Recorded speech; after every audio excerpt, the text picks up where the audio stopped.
안녕하세요. 저는 수도권에 살고 있는 40대 초반의 여자랍니다.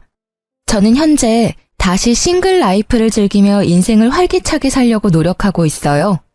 예전엔 하지 않았던 운동도 시작했는데 익숙하지 않아서인지 너무 하기 싫은 날이 참 많았는데요. 우연히 이곳을 알게 되어 매일 운동하면서 사연 하나씩 들으니까 딱인 거 있죠? 요즘은 제 하루 중에서 운동하는 게 가장 좋아하는 시간이 될 정도랍니다. 저도 만만치 않은 기막힌 사연을 갖고 있어서 고민 끝에 여러분께 들려드리고 싶어 보내보게 되었어요. 그럼 제 이야기를 한번 해볼게요. 재밌게 들어주세요. 저는 30대 후반에 늦은 결혼을 했거든요. 30대 초반까지도 아무 생각 없다가 35살이 되니까 마음이 조급해지기 시작하더라고요. 같이 놀던 친구들도 하나둘씩 다 남자를 만나기 시작하고 말이죠. 그래서 열심히 소개팅을 나가기 시작했어요. 나이가 들수록 소개팅 횟수도 점점 줄어서 나중엔 어디서 남자를 만나야 할지 고민할 정도였답니다. 그냥 혼자 살아야겠다는 생각을 하던 차에 별로 친하지도 않았던 친구가 갑자기 소개팅을 해보라고 해서 아무 기대 없이 나가게 되었는데요. 그동안 만났던 남자들과는 다르게 외모도 멀끔하고 성격도 괜찮더라고요. 제가 사실 소개팅 잘하진 않는데 친구가 정말 괜찮은 분이라고 해서 이렇게 나오게 되었습니다. 근데 정말 나오길 잘한 것 같네요. 근데 공무원이시면 인기 많으실 것 같은데 왜 아직까지 혼자세요? 외모도 40살이라고는 안 믿겨요. 엄청 동안이시네요. 제가 좀 동안이란 소린 듣습니다. 글쎄요, 전 이해심 많은 여자가 이상형인데 아직 그런 여자를 못 만나서 아직 싱글입니다. 근데 민영 씨는 처음 뵈었는데도 참 편한 느낌이 드네요. 이해심 많은 여자라 그때 눈치를 챘어야 하는데 저도 바보 같았던 게 남편이 참 마음에 들어서 잘 보이려고 애를 썼다는 거죠. 솔직히 그때는 제가 만날 수 있는 남자 중에서도 제일 괜찮다고 생각이 들었어요. 어떻게든 놓치고 싶지 않아서 착한 척도 많이 하고 이해심 많은 척도 했죠.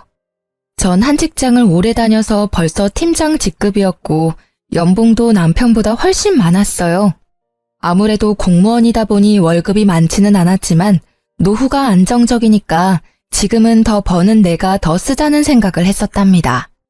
그렇게 6개월이란 짧은 기간을 연애를 하고 바로 결혼으로 진행이 되었으면 하는 생각이 들더라고요. 그러던 차에 남편도 저에게 은근슬쩍 결혼 얘기를 꺼냈죠. 아무래도 우리 나이가 있으니까 결혼에 대한 얘기를 좀 해야 되지 않을까? 자기는 나랑 왜 결혼하고 싶어? 내가 나이가 좀 있는데 자기 부모님 마음에 들까 걱정이네. 난 너무 어린 여자는 싫어. 서로 비슷한 나이여야 이해도 잘해주고 어떤 상황이든 같이 헤쳐나갈 수 있어야지. 우리 부모님은 내가 좋다고 하면 무조건 허락하실 거야. 걱정하지 마. 그렇게 처음으로 시부모를 만나게 되었는데요. 회사 중역들 사이에서 프레젠테이션 할 때도 떨지 않는 제가 너무나 긴장이 되더라고요. 하지만 걱정과는 다르게 참 점잖고 좋으신 분들이라는 생각이 들었어요. 우리 아들이 40이 돼서도 장가갈 생각을 안 하길래 내심 걱정을 했는데 이렇게 참한 아가씨를 데려오려고 그랬나 보네. 민영이가 은근히 걱정을 많이 하더라고. 봤지? 우리 부모님 다 좋아하실 거라고 했잖아. 아유, 당연하지. 난 시집살이며 그런 거 할 생각도 없으니까 너희 둘만 잘 살면 된다. 집에 자주 찾아오지도 말고. 우리 아들이 공무원 시험 본다고 준비를 오래 했고 취직하고 나서는 우리 생활비도 주느라 돈을 많이는 못 모았다.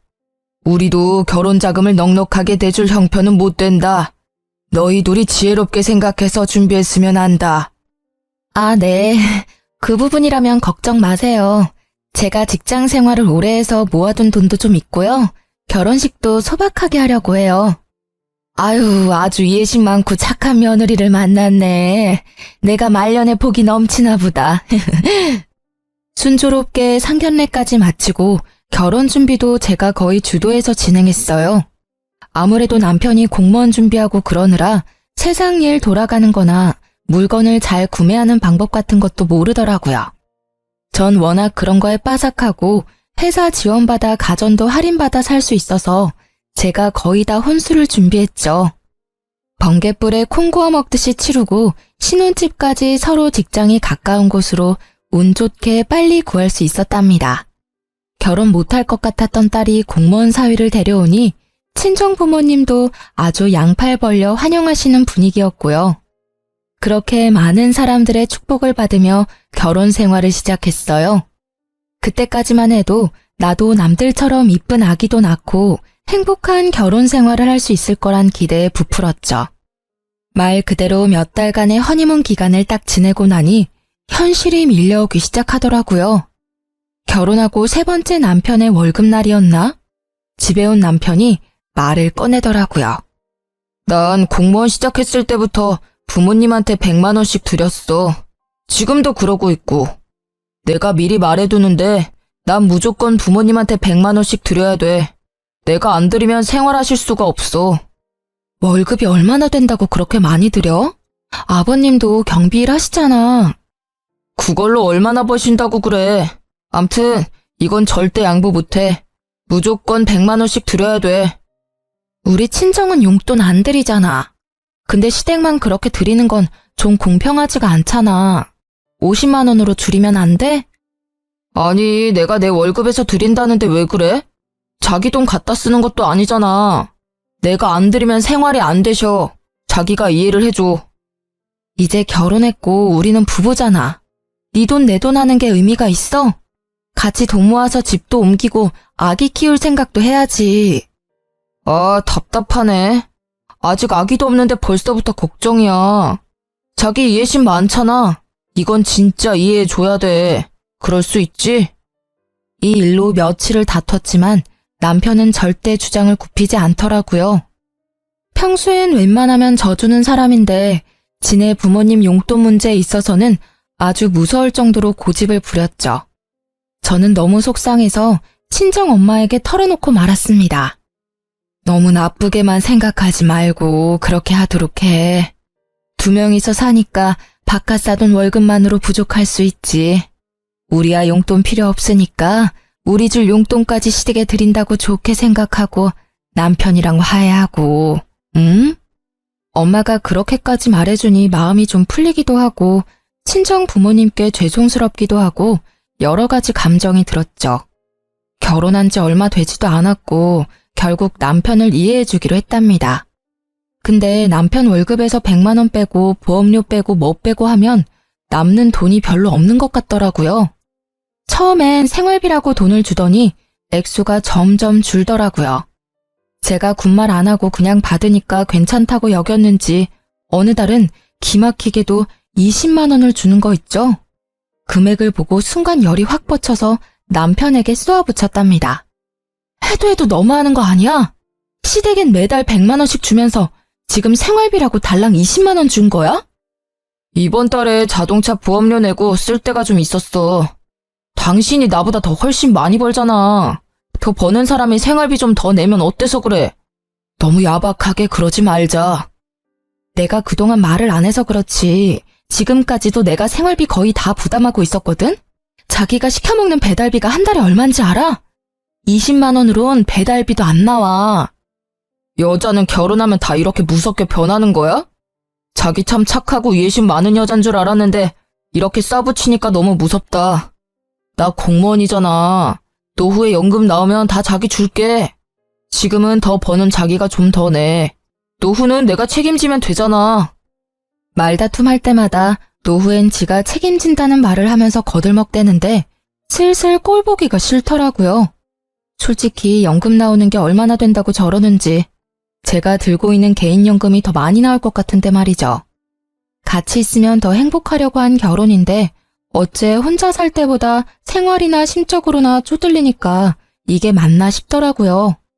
그러던 어느 날 시모가 저녁에 신혼집으로 찾아온다고 연락을 해왔죠. 그래서 부랴부랴 퇴근을 해서 아파트 앞에 가보니까 시모가 벌써 와서 팔짱 딱 끼고 현관문 앞에 서 있더라고요. 어머니 오신다고 며칠 전에 연락 좀 해주시죠. 일부러 그랬다. 그래야 평소에 어떻게 해놓고 사는지 좀 보지. 그 말을 들으니까 좀 벙찌더라고요. 그래서 대답도 못하고 일단 집으로 같이 들어갔어요. 아무리 맞벌이라고 해도 네가 안주인인데 집을 좀 깨끗하게 해놔야지. 청소기는 언제 돌렸니? 어우, 이 바닥에 머리카락 쌓인 것 좀 봐. 손에 한 움큼 잡힌다. 아, 죄송해요. 평일엔 너무 바빠서 못하고요. 주말에 몰아서 다 하고 그래요. 아유, 요즘 애들은 아주 편하게 산다니까. 근데 보통 지금 들어오니? 그럼 저녁은 언제 차려서 먹어? 아, 오늘은 좀 일찍 끝내고 온 거고요. 평소엔 정수 씨 혼자 차려 먹거나 배달 시켜 먹고 그래요. 뭐? 남편 밥도 안 챙겨줘? 너 그러려고 결혼했니?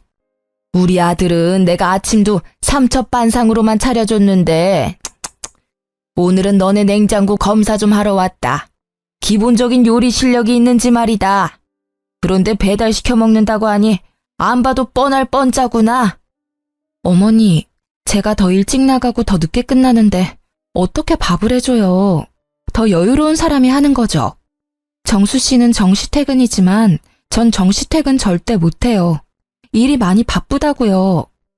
시모는 혀를 끌끌 차며 어느새 냉장고를 들여다보고 있더라고요. 이게 뭐야?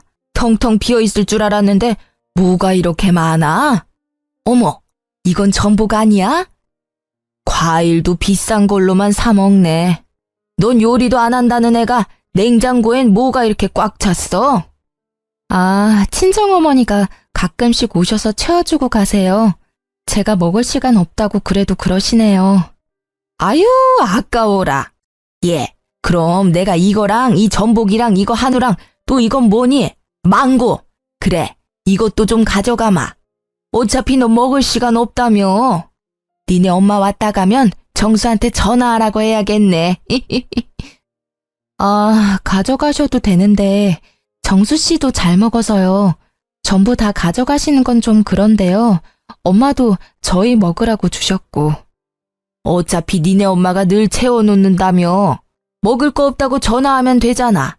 들어보니 너희 집이 우리보다 더 여유 있다고 그러던데 니네 아버지가 대기업 간부였다며? 그럼 이 정도는 괜찮아. 근데 어머니, 호칭이 좀 그렇네요. 니네 엄마라고 하시니까 듣기 좀 그래요. 자제 부탁드릴게요. 그리고 제가 한번 말씀드리려고 했는데요. 용돈 말인데요. 정수 씨 월급도 적은데 100만 원은 많지 않나 싶은데 좀 줄이면 어떨까요? 뭐? 내가 오냐오냐 해줬더니 시어머니가 아주 우스워 보이니? 호칭이 어쩌고 용돈이 어째? 네가 주는 것도 아니고 내 아들이 주는 건데 왜 네가 이래라 저래라야?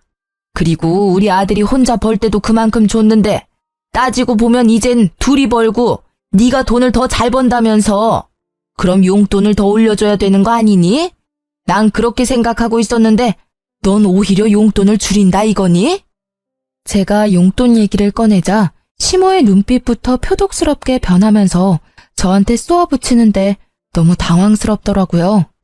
저도 할 말은 하고 살아야 되는 성격인지라 그래도 조심스럽게 얘기를 꺼냈던 건데 시모는 아주 예민하게 반응하더라고요. 저는 더 이상 얘기를 이어갔다간 더 안 좋아질 것 같아서 일단 대꾸하지 않았어요. 시모가 혼자 궁시렁대면서 계속 씩씩거리는데 참 어떻게 반응해야 될지 모르겠더라고요. 시모는 저를 한번 쏘아보더니 기어이 냉장고 음식들을 바리바리 싸가지고 현관문을 나서더라고요. 네가 먼저 말을 꺼냈으니까 나도 다시 한번 말하마. 니네 둘이 보니까 단돈 50만 원이라도 더 올려서 줄 생각을 해봐라. 우리는 니네 부모처럼 여유롭지가 않아. 자식들이 안 도와주면 누가 돕니? 나이 많아서 세상 이치 잘 알 줄 알았더만 생각하는 거 하고는 참나. 이날 시모의 다른 얼굴을 봤다고 해야 될까요? 아님 본색을 알아봤다고 해야 될까요? 그동안 항상 저에게 웃어주면서 자상하게 말해주던 시모의 모습과는 완전 딴판인 얼굴을 보게 되니 어이없기도 하고 쎄한 기분이 들었어요. 시모 보기가 불편해서 되도록이면 시댁에 안 가려고 했고 그렇게 몇 달 정도를 시모와 왕래 없이 지냈답니다. 남편만 한 달에 한 번 정도 혼자 시댁에 가더라고요. 좀 웃긴 건 저한테 같이 가잔 말을 한 번도 안 하는 거 있죠? 시모도 나한테 화가 나서 데려오지 말라고 한 건지 어떤 건지. 아무튼 남편만 마지막 주 주말마다 꼬박꼬박 시댁에 가서 밤늦게 돌아오곤 했어요. 시모도 용돈 액수에 대해서 남편에게 딱히 말을 한 건 아니었는지 남편도 용돈을 더 올리겠단 말은 안 하더라고요. 사실 말 꺼내면 조목조목 따지고 대판 쌓을 생각까지 하고 있었거든요. 그렇게 좀 잠잠해지나 했는데 또 다른 펀치를 정통으로 맞게 된 일이 생겼답니다. 보통 남편이 저보다 일찍 집에 들어와서 제가 우편함을 챙기는 일은 진짜 드물었거든요. 그날은 제가 배가 아파서 좀 일찍 퇴근하고 집에 들어왔어요. 우편함에 편지가 몇 개 있길래 가지고 들어왔답니다. 하나씩 우편물들을 뜯어보다가 순간 억 하고 외마디가 저도 모르게 흘러나오더라고요. 믿기지가 않아서 눈을 몇 번이나 깜빡였다가 다시 봤을 정도니까요. 남편이 제2금융권 은행에서 받은 대출이 밀려서 독촉장에 온 거였죠. 세상에, 대출 금액이 얼마였는지 아시나요? 자그마치 1억이었어요. 결혼할 때 돈 없다고 3천도 안 들고 왔으면서 빚이 1억이 있었다니. 저를 감쪽같이 속였다는 사실에 몸이 부들부들 떨리고 현기증이 나더라고요. 얼마나 그렇게 편지를 손에 꽉 쥐고 앉아 있었는지 어느새 밖이 깜깜해졌죠.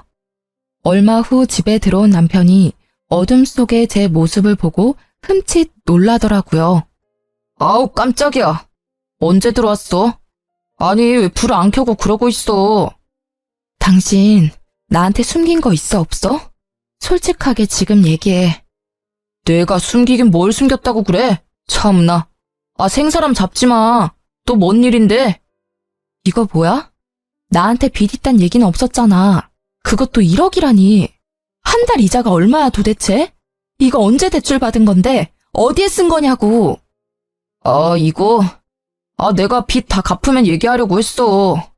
내가 어릴 때 사업을 좀 해서 그때 빚이 좀 생겼어.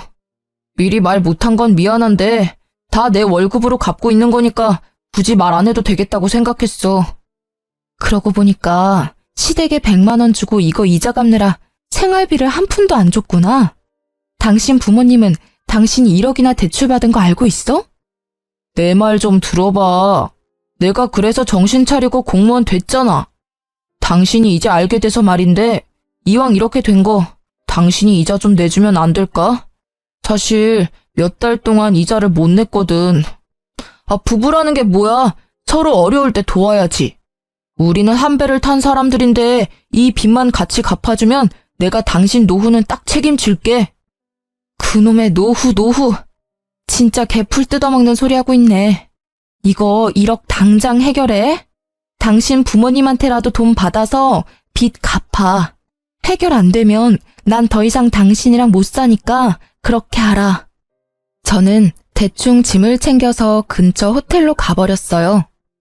남편 꼴을 더 이상 보고 싶지도 않았고 그렇다고 친정에 갈 수도 없었으니까요. 남편은 매일같이 전화에 대고 문자를 보냈지만 철저하게 무시해버렸죠. 3일째 되니까 시모 귀에도 흘러들어갔는지 시모가 전화를 계속 해대더군요. 넌 왜 이렇게 전화를 안 받니? 지금 시험이 무시하는 거야? 하긴 남편도 개무시해서 집도 나가버리는데 시부모야 얼마나 쉬워 보일 거야. 정수 씨한테 듣고 전화하신 거 맞아요? 왜 어머니가 화를 내세요? 빚이 1억이 있는데 저를 철저하게 속인 거잖아요. 어머님은 알고 계셨어요? 그래, 알고 있었다. 아니 지금 공무원 돼서 성실하게 갚고 있으면 됐지. 뭘 그거 가지고 바가지를 긁어대? 아주 하는 짓이 10대보다 못해. 지 맘에 안 든다고 가출이나 해버리고 말이야. 그리고 막말로 네가 어디 가서 우리 정수 같은 애랑 결혼할 수나 있었어? 나이는 많아도 우리 정수한테 잘할까 해서 결혼시켰더니 아주 성격이 개차반이야. 남편이 뭐라든 밀어줄 수 있어야지 여자가. 지금 말 너무 심하게 하는 거 아시죠? 며느리 무시하는 게 좋으세요? 아무튼 저는 대출 1억을 숨긴 남자랑은 한평생 같이 못 살 것 같으니까요. 지금 사과할 거 아니면 저한테 전화하지 마세요. 저는 시모의 막말에 화가 머리끝까지 나서 전화를 거칠게 끊어버렸답니다. 혼자서 곰곰이 연애 때부터 지금까지 생각을 해보았어요. 사실 죽고 못 살 정도로 사랑해서 한 결혼도 아닌데 왜 나만 이렇게 다 맞춰줘야 하는지, 그리고 남편의 문제를 어느새 제가 다 해결을 하고 있었다는 걸 깨달았죠. 아무리 남자가 애라지만 그래도 나보다 나이도 3살이나 많은데 보호받고 대접받는다는 느낌을 전혀 받지 못하고 살아왔더라고요. 거기다 빚이 1억이라니. 계속 같이 산다면 제가 같이 갚아야 할 것 같았죠. 저는 확실하게 매듭을 짓지 않으면 이혼을 해야겠다고 결정을 내렸어요. 제 태도가 확 달라진 걸 눈치챘는지 그날 저녁부터 남편이 어떻게 알고는 호텔까지 찾아와서 납작 엎드리더라고요. 여보, 미안해. 내가 잘못했어. 빚은 내가 천천히 무슨 일이 있어도 당신한테 피해 안 주고 매달 잘 갚을게. 우리 엄마가 한 말도 너무 심각하게 생각하지 말고 제발 한 귀로 흘려들어. 어? 여보, 제발 집에 좀 가자. 화 좀 풀고, 어? 월급 받으면 용돈이다 뭐다 해서 남는 돈도 없으면서 무슨 수로 1억을 갚아. 당장 생활비 100만 원도 못 주면서. 결혼하기 전이나 지금이나 버는 돈은 똑같은데 왜 이렇게 매달 쪼들려서 살아야 되는지 이해가 안 돼. 난 이렇게 경제적으로 힘들게 살고 싶지 않아. 이럴 거면 지금 헤어지는 게 좋을 것 같아. 여보, 난 당신 사랑해. 당신 없으면 난 죽어. 제발 한 번만 용서해줘. 내가 평생 걸려서 갚더라도 절대 당신한테 피해 안 줄게. 우리가 이렇게 늦게 만난 만큼 보란듯이 더 잘 살아야 되지 않겠어? 제발 여보, 내가 당신한테 다 맞추고 살게. 여보, 내 얼굴 봐서라도 한 번만 봐주라. 이때 진짜 뒤도 안 돌아보고 헤어졌어야 했는데 말이죠. 그놈의 미련이 뭐라고 정이 뭐라고. 제 손을 잡으며 눈물을 글썽이는 남편을 보니 마음이 약해지더라고요. 저는 몇 날 며칠을 고민하다가 남편을 한 번 더 믿어보기로 했답니다. 남편이 시댁에도 입단속을 시켰는지 시모 전화도 오지 않고 조용하더라고요. 남편이 매달 갚고 있는 이자를 꼬박꼬박 보여주니까 바보 같았던 저는 조금씩 남편의 빚도 같이 갚아주기 시작했답니다. 빨리 빚 문제를 해결하고 속 편하게 살고 싶었고 아기도 얼른 갖고 싶었거든요. 그렇게 1년쯤 지났고 명절 때만 하루 시댁에 다녀올 뿐 연락도 안 하고 사니까 세상 편하더라고요. 남편 혼자 매달 마지막 주말에 시댁에 갔다가 오는 건 여전했죠. 그래도 단 한 번도 같이 가자는 말을 안 하고 슬쩍 혼자 다녀오니까 서운하긴 하더라고요. 근데 당신은 마지막 주에 시댁에 가면서 왜 나한테 같이 가자는 말은 한 번도 안 해? 당신 우리 집 가는 거 별로 안 좋아하는 거 아니었어? 그래서 그냥 나 혼자 빨리 갔다 오는 거지. 해야 될 일도 있고. 무슨 일을 하는데? 어머님하고도 이제 좀 풀어야지. 계속 이렇게 지내는 건 나도 불편하고. 이번 달엔 나도 같이 갈까? 아니, 그럴 필요 없어. 우리 엄마는 벌써 다 잊어버리셨어. 걱정하지 마. 다음에 구정 때나 같이 가면 되지. 사실 집에 갔다가 동네 친구도 좀 만나고 오는 건데 그 정도는 괜찮지? 남편이 사람 좋은 웃음을 지으면서 얘기하는데 영 느낌이 안 좋더라고요. 뭔가 숨기는 것처럼 쎄하다고 할까요? 빚 문제로 이미 남편에 대한 믿음을 잃어버린 저는 뭔가 이상한 낌새를 받았죠. 동네 친구를 만난다니 바람이 난 것 같기도 하고 또 무슨 일을 벌이는 건 아닐지 의심이 되더라고요. 그래서 마지막 주말에 남편이 시댁에 갈 때 몰래 따라가 보기로 마음을 먹었답니다. 드디어 기다리던 날이 다가왔어요.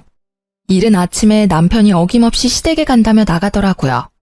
저는 마트에 장 보러 간다고 남편과 같이 주차장까지 나가서 남편을 배웅하고 곧바로 제 차를 끌고 남편 뒤를 쫓아갔답니다. 30분쯤 달려서 시댁 앞에 서더라고요. 남편이 집으로 들어갔는데 5분도 안 돼서 시부모와 남편이 같이 나오는 게 아니겠어요? 셋이서 남편 차를 타고 어디론가 가더라고요. 저도 간격을 두고 부지런히 남편 차를 쫓아갔는데 무려 2시간쯤 걸려 도착한 곳은 강원도의 어느 인적 드문 산기슭 동네였어요. 지금도 무슨 동네인지는 전혀 모르겠어요. 남편의 차가 적색 벽돌로 지어진 요양병원 앞에 서더라고요. 저는 남편이 주차하고 세 사람이 병원 안으로 들어가고 나서야 멀찍이 주차하고 병원으로 따라 들어갔답니다. 안으로 들어가니 이미 세 사람은 사라진 후였고 어디로 가야 할지 전혀 감을 못 잡겠더라고요. 저는 조심스럽게 접수처로 가서 남편 이름을 넌지시 말해봤어요. 아, 결혼하셨다더니 오늘은 같이 오신 거예요? 3층에 306호로 가보세요. 저는 터질 것 같은 가슴을 진정시키며 천천히 306호로 걸어갔어요. 문 앞에 서자 익숙한 세 사람의 뒷모습이 보이더라고요. 그리고 멍한 표정으로 침대에 누워서 세 사람을 보고 있는 한 남자를 봤죠. 얼굴이 남편과 꽤 닮았더군요. 저는 병실로 올라오기 전에 간호사와 나눴던 이야기가 생각나 몸이 파르르 떨려왔답니다. 결심을 마친 저는 심호흡을 한번 깊게 하고 문을 활짝 열어 제꼈어요. 세 사람이 동시에 뒤를 돌아보았는데 저를 발견하고 기함을 하더라고요. 당신이 어떻게 여길 어떻게 알고 왔어? 왜? 내가 못 올 때 왔어? 그럼 당신이 좀 말해줘봐. 여기가 도대체 어디야? 너 어떻게 알고 온 거야? 설마 너 우리 미행한 거야? 이거 아주 앙큼한 년이네. 순에 빠진 줄 알았더니 아주 무서운 애네, 얘가. 무서운 건 아줌마랑 아줌마 아들이고요. 나를 까맣게 속이고 결혼을 해? 이거 사기 결혼이야. 때 되면 다 말하려고 했어. 그리고 네가 물어보기나 했어. 동생 있냐고 물어보기나 했냐고. 그걸 지금 변명이라고 해? 조현병 걸린 동생 요양병원에 입원시켜놓고 외동 아들인 척 숨기고 결혼한 게 누군데? 왜 니네 부모한테 100만 원씩 줬는지 이제 알겠네. 그래, 내가 내 월급으로 동생 병원비로 쓴다는데 네가 뭔 상관인데? 집안에 환자 있는 게 얼마나 힘든 건지 네가 알기나 해? 가뜩이나 힘들어 죽겠는데 너까지 보태지 말고 이왕 이렇게 알게 됐으니까 와서 인사나 해. 인사 같은 소리 하고 있네. 네가 결혼 못한 이유가 있었네. 네 빚도 사업 망해서 생긴 거 아니지? 너 같은 새가슴이 사업을 했을 리가 없지. 네 동생 병원비 같이 갚아줄 바보 같은 여자 찾아다녔니? 그래, 나 좋다고 쫓아다니다가 동생 정신병원에 있다니까 다 도망가더라.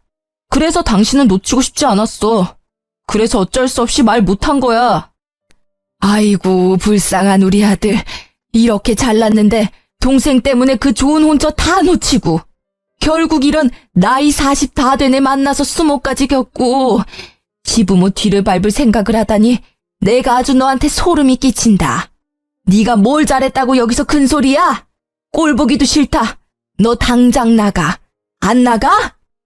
시모가 악을 쓰면서 저를 병실 밖으로 밀어내기 시작했어요. 저도 지지 않고 저를 떠미는 시모의 어깨를 팍 밀어버렸답니다. 무슨 말 같지도 않은 소리를 하고 있어. 당신들이 지금 어떤 짓을 한 건지 제대로 알고나 있어? 지금 나 하나 바보 만든 걸로 이 일이 끝날 것 같아? 당신 각오해. 이유는 둘째치고 나 속이고 결혼한 거 뼈저리게 후회하게 만들어줄 테니까. 그때였어요. 침대에 누워있던 남편의 동생이 무슨 동물처럼 괴성을 지르기 시작하더라고요. 손과 발이 다 침대에 묶인 채로 말이죠. 도대체 얼마나 심각한 상태인 건지는 몰라도 침대가 부서지도록 팔을 흔들면서 열심히 소리를 질러대는데 솔직히 무섭더라고요. 시부가 의사를 부르러 나가고 시모도 지 아들이 무서운 건지 멀찍이 침대에서 떨어져 멍하니 바라만 보고 있고 남편은 씩씩대며 저를 노려보고 있는 거 있죠.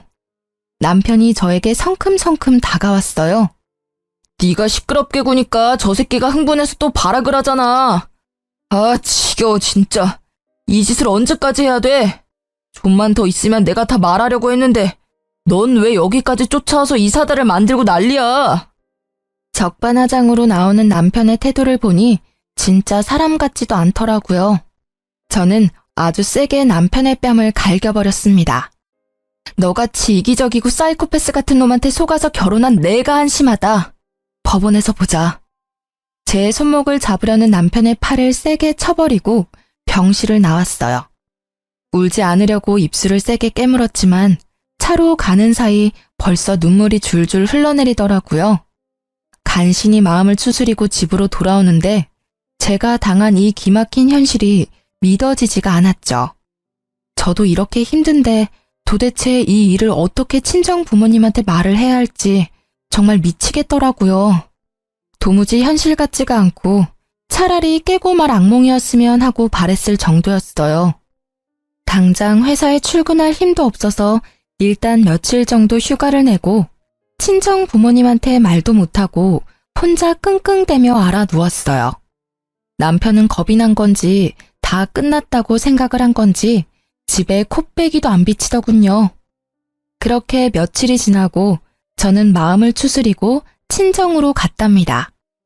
처음에 말 꺼내기는 어려웠지만 한번 시작하니 폭포처럼 그동안 참았던 말들이 다 튀어나오더라고요. 눈물을 펑펑 흘리며 부모님께 모든 사실을 털어놓았죠. 부모님은 다 듣고 나신 뒤에도 한참을 아무 말도 없으시더라고요. 저만큼 많이 놀라고 믿기지 않으셨겠죠. 아버지가 일어나시더니 옷을 챙겨 입기 시작하셨어요.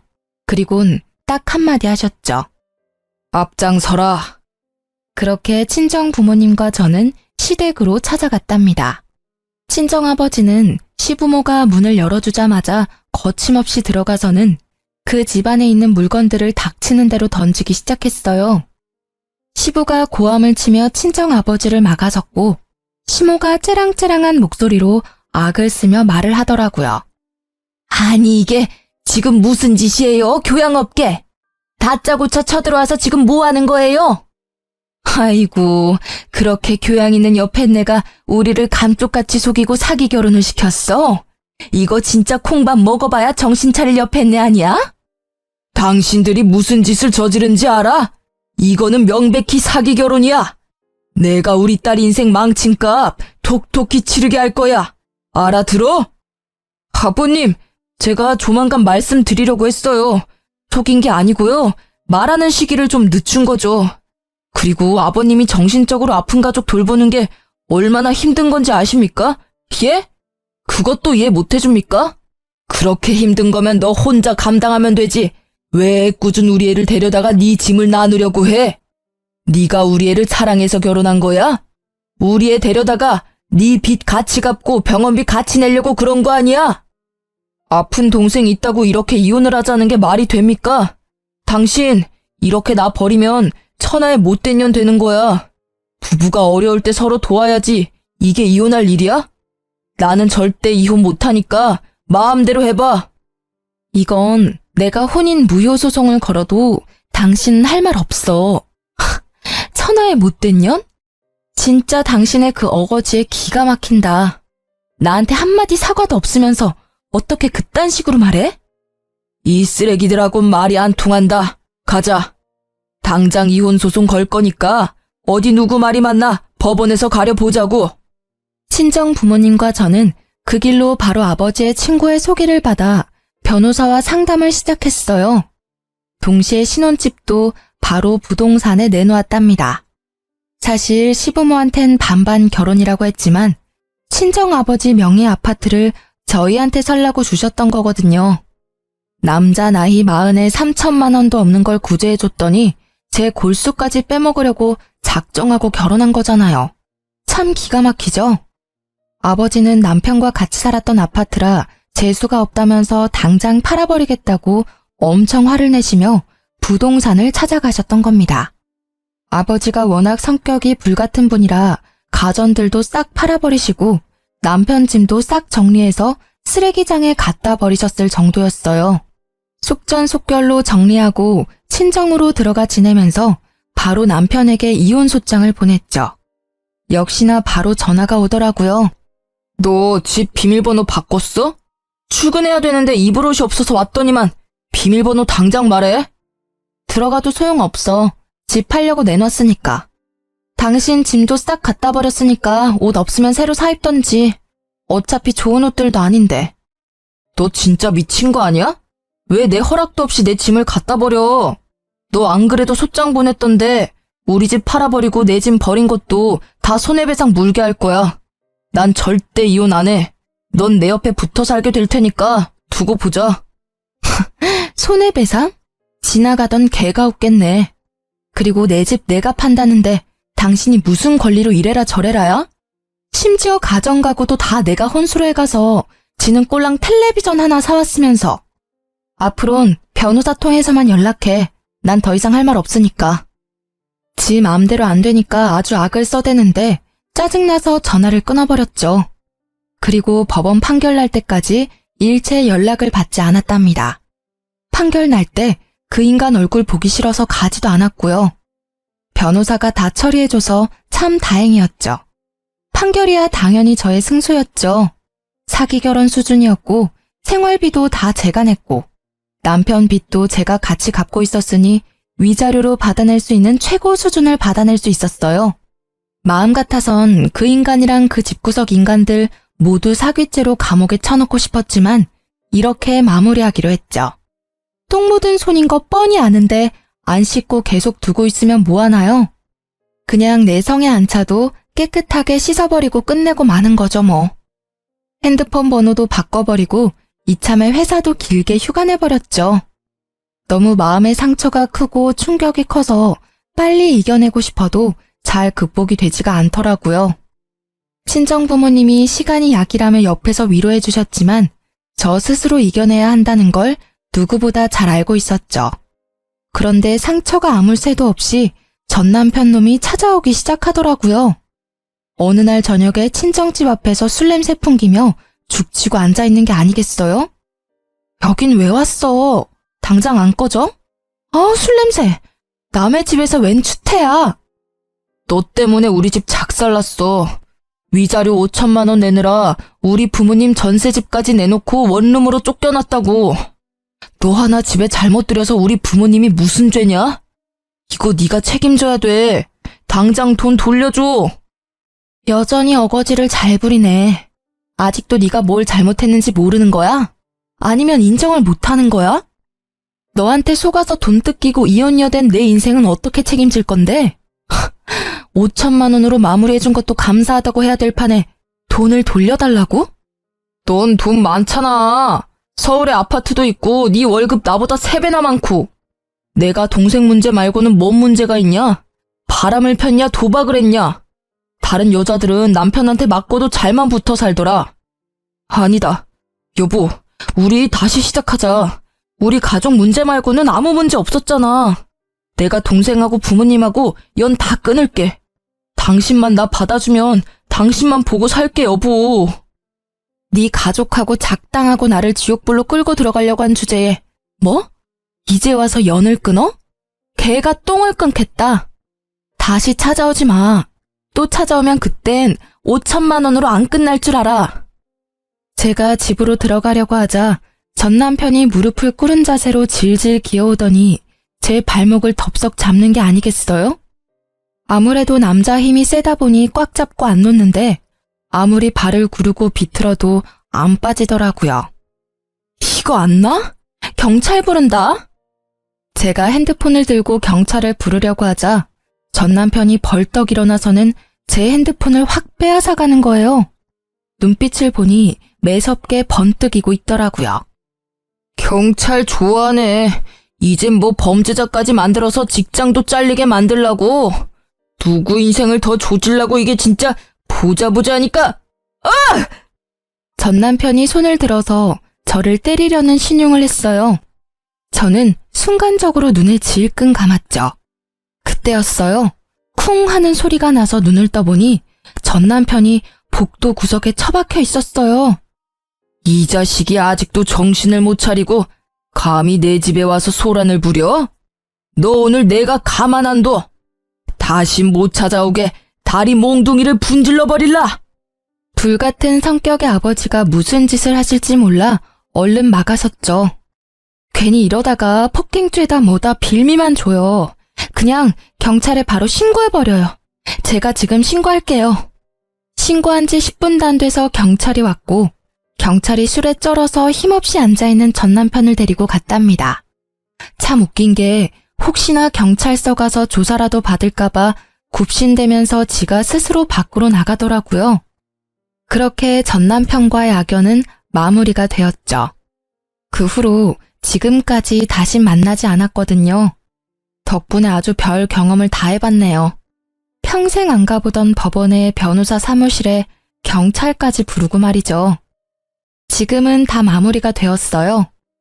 다시 돌이켜보면 실제 막장 드라마보다 더한 일을 겪은 것 같아요. 제 이상형이 저를 이해해줄 수 있는 여자거든요. 이제 찾은 것 같아요. 당신은 이해심 많은 여자잖아. 이것도 이해 못해줘? 나이 차서 결혼했으면 이해할 건 이해해야지. 네가 20대니? 가끔 남편이랑 시모가 했던 말들이 머릿속에 울릴 때가 있어요. 길지 않은 결혼 기간 내내 나한테 이해하라며 내가 희생하기를 강요했던 전 남편놈과 시부모의 가스라이팅이 얼마나 심했던지. 이혼한 지금까지도 그 생각에서 벗어나기가 쉽지 않네요.